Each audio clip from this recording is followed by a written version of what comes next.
Esse corte é patrocinado pela KTO e utilizando o nosso cupom FBOTECO você ganha até R$100 de bônus. Link aqui na descrição. É óbvio que assim, dá pra se fazer um diagnóstico, uma identificação, o torcedor que é mais fanático, ele já tá meio que de cor salteado, ele sabe, mas como aqui o programa também é plural, tem muita gente que não é um canal específico do Corinthians, tem muita gente de outras torcidas que estão assistindo e não tem muito esse discernimento de como começa tudo isso. Né? O Corinthians que teve acho que 13 anos de gestão, foi 13? 16 anos de gestão que o grupo lá Renovação e Transparência. A gente sempre confunde. Responsabilidade.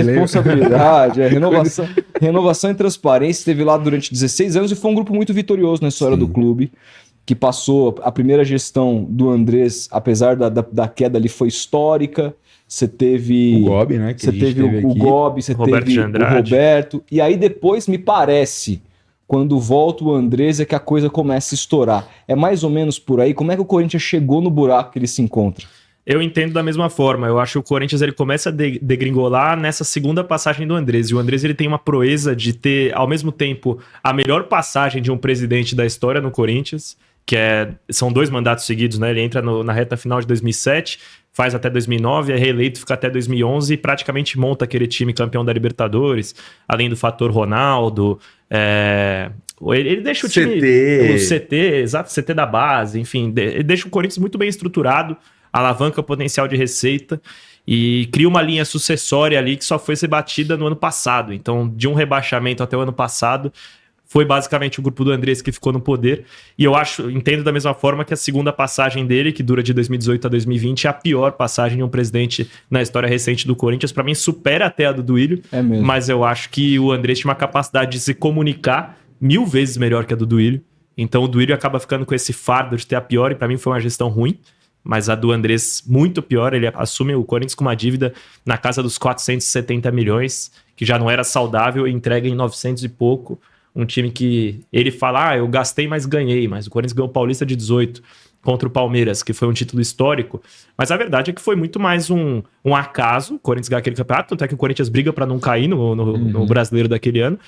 E o Paulista de 19 foi um campeonato talvez que ninguém sabe como o Corinthians ganhou, né? Foi muito na conta da camisa ali, de fazer gol no final. O Corinthians elimina o Santos na semi, num jogo que... Nossa, nem me lembro disso. A bola puniu quem a ama e não quem a despreza.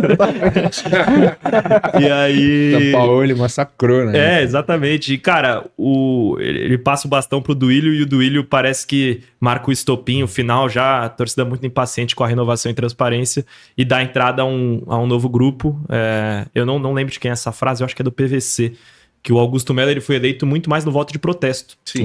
Na ideia, cara, eu não tô nem aí pra quem vem, mas eu preciso tirar esses caras. E é legítimo também. Foi um processo democrático. Lembra alguma coisa, vocês? Esse tipo de... Meio perigoso. É meio perigoso. Pior que tá, não tem política como... brasileira, Sempre tem como piorar. Mas eu respeitosamente, eu discordo um pouco do colega Luiz Fabiani. Eu acho que como diria Mano Menezes, eu penso que a crise do Corinthians ela começa antes. Ela já dá sinais lá em 2015, quando o Corinthians faz um campeonato brasileiro espetacular. O Corinthians faz um campeonato brasileiro espetacular, ganhou com muita folga e jogando bem, jogando um futebol bonito. Mas foi uma campanha de 8 meses de salário atrasado.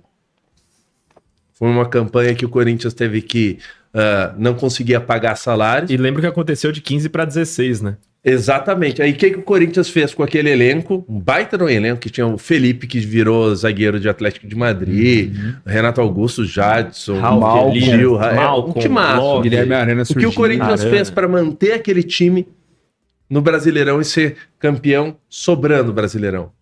Salário atrasado, não tinha como pôr em dia. O que a diretoria do Corinthians fez na época era o Roberto de Andrade, o presidente do Corinthians. Mas era do grupo Renovação e Transparência, claro. Que assumiu ali no fim de 17, no fim de 2007, num mandato tampão do André Sanches, que o Andrés não foi presidente em 2007.